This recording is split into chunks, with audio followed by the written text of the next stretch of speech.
Bonjour à tous les bien-aimés, frères et sœurs en Jésus-Christ. Bonjour au peuple de Dieu. Bonjour à l'ensemble du corps de Christ. Bonjour à tous les bien-aimés qui se préparent au retour du Seigneur. Je viens ici partager une parole d'encouragement. Une parole d'encouragement pour un chrétien, pour un frère en Christ. Une parole d'encouragement pour une chrétienne, pour une sœur en Christ. Une parole d'encouragement également pour un serviteur de Dieu, pour une servante de Dieu à continuer à prêcher la vérité, à continuer à chercher la face de Dieu. Pourquoi? Parce que les promesses de Dieu vont s'accomplir dans vos vies si vous persévérez. Bien-aimés, pour réussir sa vie chrétienne, il faut beaucoup de choses.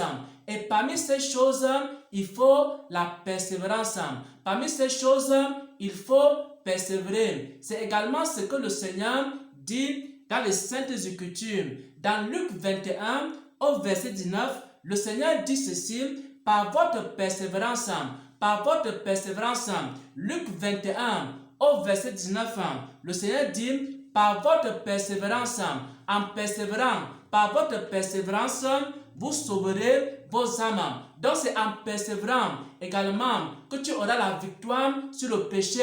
C'est en persévérant que tu auras une vie de prière. C'est en persévérant aussi que tu pourras accomplir le ministère de Dieu. C'est en persévérant aussi que ton enfant va changer. C'est en persévérant que ton caractère sera transformé. C'est en persévérant que tu vas porter du fruit pour le royaume des cieux. Mais si tu es découragé, je viens alors te donner une parole. Pourquoi? Parce que moi aussi, j'ai souvent été découragé. Pourquoi? Parce que moi aussi, j'ai souvent été tenté d'abandonner l'œuvre de Dieu. Pourquoi? Parce que moi aussi, j'ai souvent été désespéré. Pourquoi? Parce que moi aussi, j'ai souvent été faible. Mais à chaque fois, le Seigneur est venu m'encourager. C'est pourquoi j'aimerais aussi t'encourager. Comme Dieu m'a souvent encouragé, je viens aussi t'encourager. Parfois, pour m'encourager à persévérer, Dieu m'a souvent montré le livre de vie. Parfois, pour m'encourager à persévérer, Dieu m'a souvent parlé des récompenses éternelles. Les récompenses qui attendent les serviteurs de Dieu au ciel, ou alors les chrétiens au ciel. Parfois, pour m'encourager à persévérer, Dieu m'a souvent visité et avec les anges. Et lorsqu'il m'a souvent visité avec les anges, alors cela m'a souvent encouragé à continuer à chercher Dieu, à continuer à partager sa parole, à continuer à prier, à continuer à accomplir l'œuvre pour laquelle il m'a appelé. Et le 25 juin 2020, le Seigneur m'a aussi donné une vision. Dans cette vision-là, le Seigneur m'a encouragé ici à persévérer dans la prédication de l'évangile. Et voici la vision. Le Seigneur m'a montré dans une vision que j'étais dans une salle. Dans une vision, il m'a montré que j'étais dans une salle. Et je devais prêcher un message dans cette salle. Mais la salle était vide. Il n'y avait personne dans cette salle. Le Seigneur m'a montré ici, le 25 juillet 2020, pour m'encourager à continuer à prêcher le message de la sainteté. Que les gens écoutent, que les gens n'écoutent pas. Il faut que je continue à prêcher ces messages. Il m'a donc montré dans une vision que j'étais dans une salle. Une grande salle.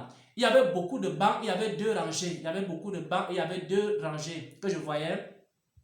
Et maintenant, les deux rangées étaient vides parce qu'il n'y avait personne dans la salle. Alors, j'ai commencé à prêcher le message dans cette salle qui était vide. La salle était vide, mais je ne me suis pas découragé. J'ai continué à prêcher le message dans la salle vide. Après un certain temps, que je peux estimer peut-être à 1 heure ou à 2 heures, pendant que je prêchais, j'ai vu comment certaines personnes sont entrées, quelques personnes sont entrées dans la salle. Après avoir persévéré encore quelques heures, j'ai vu encore quelques personnes, un autre groupe de personnes qui sont entrées dans la salle. Après avoir encore persévéré quelques heures dans la prédication, j'ai vu un troisième groupe qui est entré dans la salle.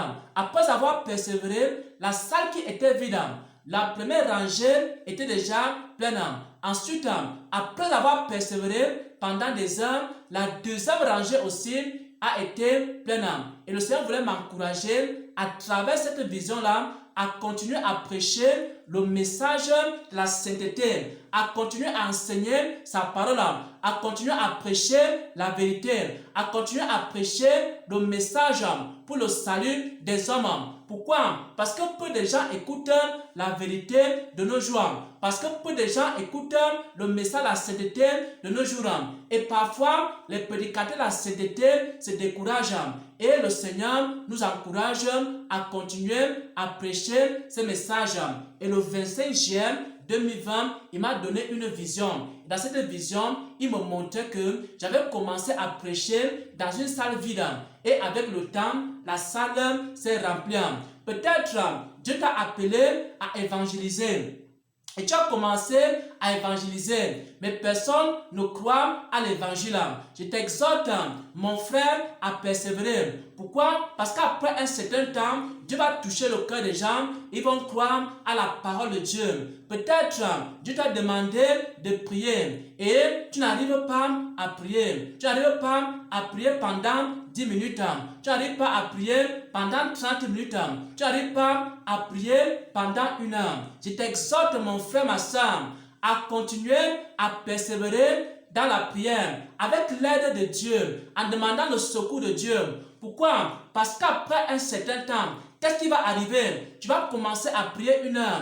Après un certain temps, si tu persévères, tu vas commencer à prier 2 heures. Après un certain temps, si tu persévères, tu vas commencer à prier 3 heures, 4 heures, 5 heures de temps. Parce que tu as persévéré dans la prière. Peut-être Dieu te demande de te sanctifier.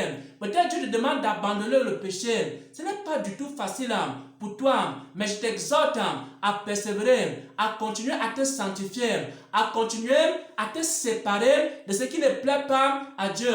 Pourquoi? Parce qu'après un certain temps, tu vas commencer à vaincre le péché. Si tu persévères, il y a certains péchés qui vont disparaître dans ta vie.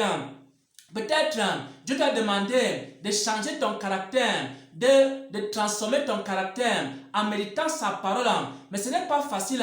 C'est les mêmes habitudes, les mêmes comportements, les mêmes caractères qui sont toujours sur toi depuis des années. Et ton caractère n'arrive pas à changer. Je t'exhorte, mon frère, ma soeur, à persévérer en demandant l'aide, en demandant le secours de Dieu. Après un certain temps, ton caractère va changer. Après un certain temps, ton comportement va changer. Après un certain temps, ton attitude va changer par la puissance de Dieu. Peut-être Dieu te demande de prier pour les malades. Tu as prié pour les malades. Aucun malade n'a été guéri. Bien-aimé, je t'exhorte à continuer. Pourquoi? Parce qu'après un certain temps, avec le secours de Dieu, tu vas commencer à prier pour les malades et les malades seront guéris. Qu'est-ce que Dieu te demande encore? Dieu te demande peut-être d'intercéder pour des personnes, pour que ces personnes-là soient sauvées. Mais depuis que tu as commencé à intercéder pour tes enfants ne sont pas sauvés. Pour ta femme n'est pas sauvée. Pour ton mari n'est pas sauvé. Pour des bien-aimés, mais ces bien-aimés ne sont pas toujours sauvés. Ils ne comprennent pas toujours la parole. Mon frère, ma soeur, je t'exhorte à continuer à intercéder et à prier. Pourquoi? Parce qu'après un certain temps, Dieu va sauver ton mari. Après un certain temps, Dieu va sauver ta femme. Après un certain temps, Dieu va sauver ton enfant. Après un certain temps, Dieu va sauver les hommes et les femmes pour lesquels tu intercèdes. Qu'est-ce que Dieu t'a promis depuis des années? Je t'exhorte à continuer à obéir à Dieu. Et en continuant dans l'obéissance ainsi, alors les promesses de Dieu vont s'accomplir dans ta vie. Mais si tu abandonnes, alors les promesses de Dieu seront aussi annulées dans ta vie. Pour entrer au ciel, il faut beaucoup de persévérance. Il y a beaucoup de gens qui traversent des situations. Beaucoup de gens traversent des tribulations dans leur vie. Beaucoup de gens traversent des épreuves dans leur vie. Et certains abandonnent à cause des épreuves. Alors, si tu persévères au milieu des épreuves, alors Dieu va te donner la victoire. Alors, Dieu va te donner la force. Alors, Dieu va te donner également sa puissance. Et c'est ainsi que tu pourras aussi entrer dans sa gloire et tu verras les promesses de Dieu s'accomplir dans ta vie. J'aimerais ici terminer Ici, cette révélation par un passage des Écritures, il s'agit de Luc 8 à partir du verset 15. Il est écrit, ça parle ici de la parabole du semeur. La parole qui est tombée dans la bonne terre, ce sont ceux qui ayant entendu la parole, avec un cœur bon et honnête, la retiennent. Donc ils gardent la parole de Dieu dans leur cœur. Ils ont entendu la parole de Dieu avec un cœur bon et honnête. La parole est entrée dans leur cœur. Donc si la parole est déjà entrée dans ton cœur, c'est une bonne chose. Ils retiennent la parole. Si tu as retenu la parole, c'est une bonne chose. Et ils portent du fruit avec persévérance. Ce qui te reste maintenant, c'est de persévérer dans la prière, c'est de persévérer dans l'obéissance, c'est de persévérer dans la sanctification. Parce qu'il dit ici, dans Luc 8 au verset 15, ils portent du fruit avec persévérance. Ils portent du fruit avec persévérance. Persévère dans les prières, persévère dans les jeûnes, persévère dans l'obéissance, persévère dans la sanctification, persévère dans la vérité, persévère dans l'obéissance à Dieu, persévère dans les bonnes œuvres, persévère également dans tout ce que Dieu te demande de faire. Alors tu verras la gloire de Dieu. Alors tu verras les promesses de Dieu s'accomplir. Pourquoi? Parce que c'est par la persévérance également que vous allez porter du fruit. C'est par la persévérance que vous allez entrer dans le royaume des cieux. Au nom de notre Seigneur et Sauveur Jésus-Christ, j'ai ainsi partagé cette parole d'encouragement à persévérer. Amen.